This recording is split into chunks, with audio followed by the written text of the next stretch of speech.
My name is Abby Reyna. I am from small town Silverton, Texas. My daughter is 10 years old. She is autistic and she's always struggled with transitions, with getting on the bus, getting off the bus. Every day last year, getting off the bus took about 30 minutes, if not longer, getting off. She absolutely loves the bus and loves being social, but she would just get overwhelmed and overstimulated really easily. Going to football games and basketball games. She loves being social. So we'd always go to all these events, but the bleachers, she'd always have such a hard time coming down off the stairs because people behind her makes her really nervous. She was also on three medications prior to the patches, one for ADHD, one for her anxiety, and then for sleep meds. She's been on these medications for about 4 years now. And so I'd been talking to her doctor about getting her off of them because, I didn't want her on them for the rest of her life. And within the first week, I was able to get her off of her ADHD medicine, which was huge for her, just huge. Within 3 weeks, she was off her anxiety meds. Within 6 weeks, she was off her sleep meds, which has been completely like life changing. Our day to day, everyday life has changed so much. Transitions have become so much better. She has had zero issues on the bus this school year. She gets on, she knows how to buckle up, get on completely by herself. And that is completely new. Never thought that she'd be able to get to this point right now. After she was on the patches for about 6 to 7 weeks, I believe. And then we went to the doctor and she saw her.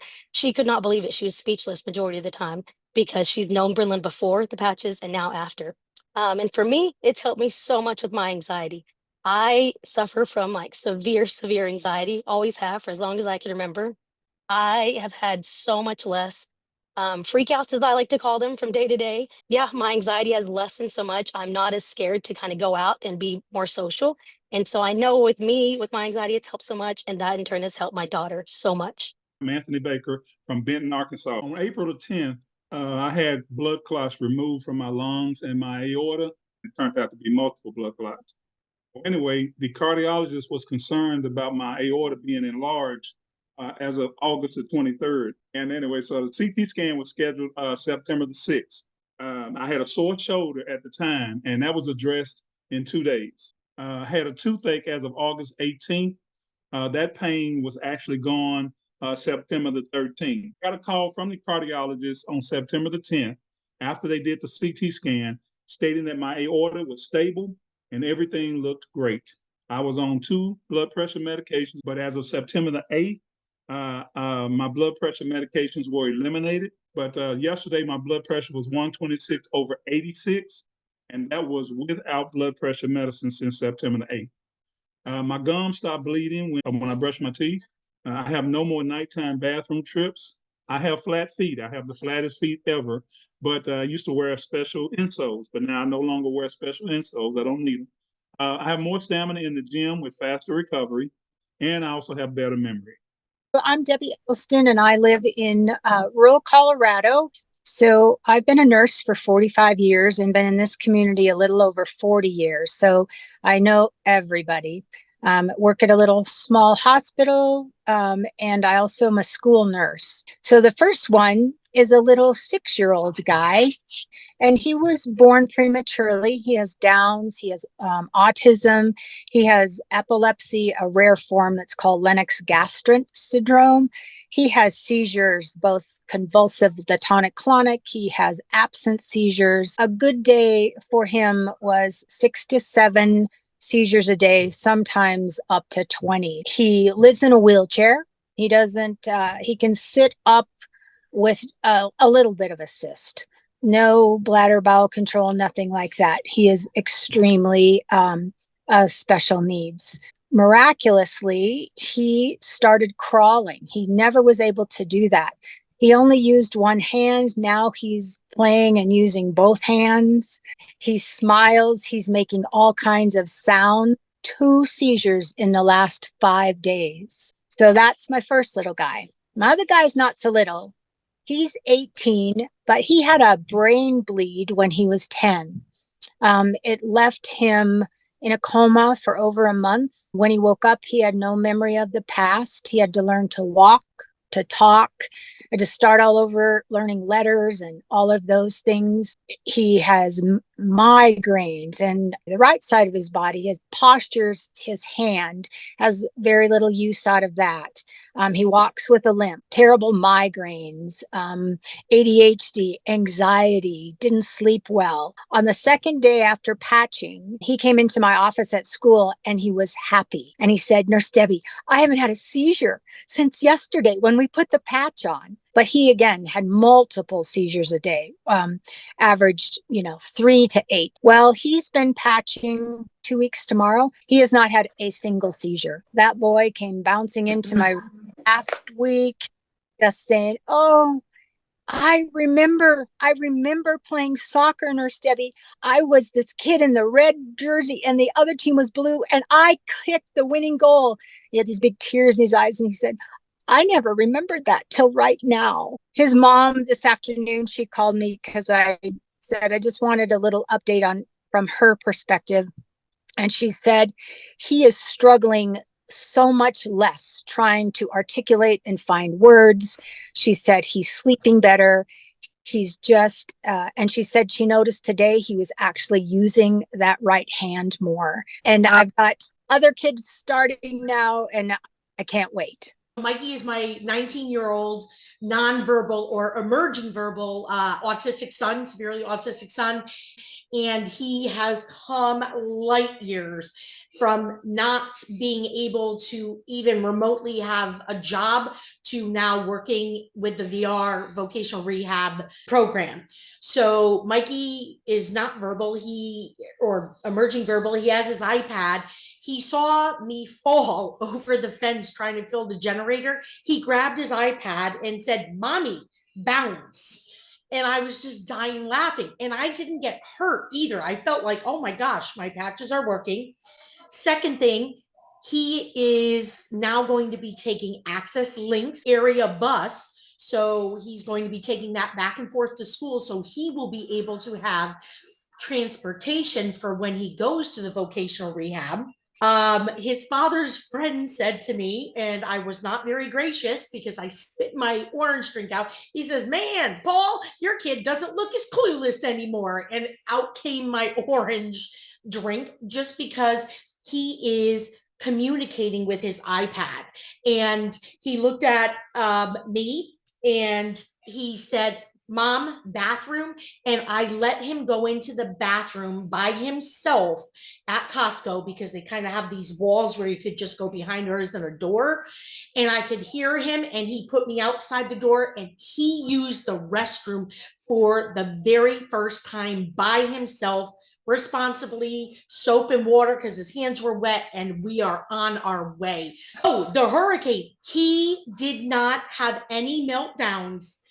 He was okay with the power being out. He was okay with the internet being out. He did grab his iPad and say, "I want Walmart." It wasn't open, but he got to see it. But I don't have another injury from him being upset. Hi, my name's Crosslyn. I'm 15 years old. I was diagnosed with cystic fibrosis at 7 days old. Cystic fibrosis is a genetic disease that affects my lungs and my digestive system. It causes a thick, mucousy-like buildup down my airways and the lining of my pancreas. I take enzymes to help break down the mucus in my pancreas so I can properly digest food.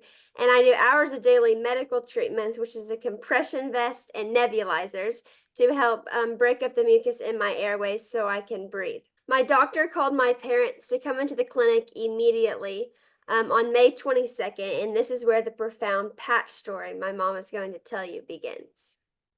May 22nd was the day that no CF parent ever wants to experience, where we heard the worst news with the most aggressive terminal bacteria that someone with cystic fibrosis can contract. Our amazing doctor, who is near retirement age, said he had never dealt with this bacteria in his entire career. We then immediately watched Crosslyn's body rapidly decline with all the symptoms on the list of the bacteria happening all at once, from what she described as her brain shaking against her skull to being lifeless in bed to coughing nonstop and more. To this point, our greatest tool in our toolbox of the last 2 years has been hyperbaric oxygen chamber treatments. We started taking her to the chamber daily, and they gave her the greatest amount of pure oxygen a human brain can handle in order to help starve out the bacteria. During this time was also she and her brother's Rodeo Bible Camp of Champions week. The week following camp, our friend Ashley had watched Crossland from a front row seat. June 25th is her first patch. The morning after the first day, her little brother Gatlin came running into us saying, "Sissy slept all night long. She never coughed or woke up at all." This had never happened. But now it's her nightly normal, along with no more night sweats from medicines, all for the first time in her 15 years of life. July 9th, we go into the CF clinic, and during her pulmonary function testing, where she blows all the air out of her lungs as hard as she can, I noticed something's very different that I've never seen, but I couldn't quite define it. We soon learned that she has 100% lung function for the first time in her life, doubling what she had previously been doing in the testing. She's also operating daily at a level of stamina and strength that she's never had, living in full stride with her parents and brother. But this is only day 15. August 14th was the day of truth. This is 7 weeks of wearing the patch and 100% lung function again. After her doctor looked at me with great suspicion, I handed him a white paper, clinical trials, and shared our secret. He chuckled at another of my unconventional ideas until he had the stethoscope on her lungs. After listening longer than normal, I asked if something was wrong because I had never seen the looks on his face that I was seeing. He said, "No, quite the opposite. There's no crackling, none." For 3.5 years, Crossland's lungs have crackled due to the scar tissue buildup from the bacteria that she's battled. No crackling meant the scar tissue was gone. Crossland has an entirely different quality of life now and ahead of her. She's passionate about equine health due to a lifetime in the saddle, so she's also patching her horses daily. My little brother's 27-year-old barrel horse Whisper has more increased muscle in her back and throughout her hips than she's had since we've had her. We've almost had her for 3 or 4 years now. She's so much stronger. Her speed has increased. She's moving as if she was 10 years younger. There's no popping and cracking. And whenever I went to go stretch her before my brother ran barrels, her muscles were so limber. It was so easy for me to pull her legs forward and stretch her. And I've never felt that on a horse ever. My barrel horse, Red Man, is extremely less sore in his hind end. I can run my fingers down his back. He's not bracing. He's not trying to get away from the pain. He just stands there as if I'm doing absolutely nothing. My dad and brother's rope horse tore his digital deep flexor tendon in his right front leg in October of 2023. His hind leg or his front leg has been extremely swollen, and the scar tissue is very visible. It's very bulged out. You can just see it from quite a few feet away. And I've been patching on both sides of the tendon for 2 months now, and the bump is completely gone, and both of his front legs look completely normal. They look like every other horse's leg that we have. And the biggest testimony I have is with my rope horse. He had pneumonia from the 1st of June to middle of July this year. He constantly coughed and acted like he was choking. I've patched his lungs and the 2 acupressure points consistently for the past 2 months. He has no coughing. He has helped me achieve my 2 fastest times in breakaway this year with a 2.7 and a 3.3. The patches, they've truly saved my horse's life. If it wasn't for the patches, I would not have him to be competing on right now. He's such a blessing to me and my life, and the patches are 100% how I have my horse back. Just TJ McDaniel. Yep. So about a little bit over a year ago, I had dislocated my big toe, and during the football season, was after the first week, I tore my plantar plate, which was 3rd-degree turf toe, and all these our team surgeon said, you know, you got to get surgery. You're not going to be able to walk for the next few days or a few weeks. You're going to be wearing a boot, and then you're probably not going to be running until about March, if that. So we'll see how it goes, but you're going to be out for the season.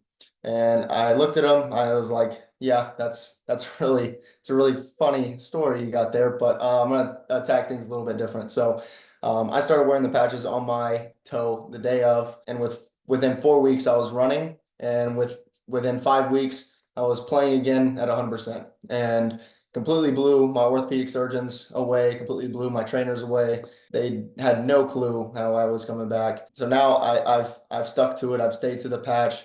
So, you know, when I'm not wearing them now, I feel like I'm out of tune. I feel like, you know, something's missing, and I can recognize that even at, 25 years old. So I think that's kind of one of the hardest things for, people my age to kind of see, because most guys my age, most people my age aren't really in tune with their body. They're not really in touch with it. So once you feel that difference and you start to realize, what being in tune with your body means and how that feels, you recognize how that feels when you're not wearing the patches, and you recognize what out of tune really feels like.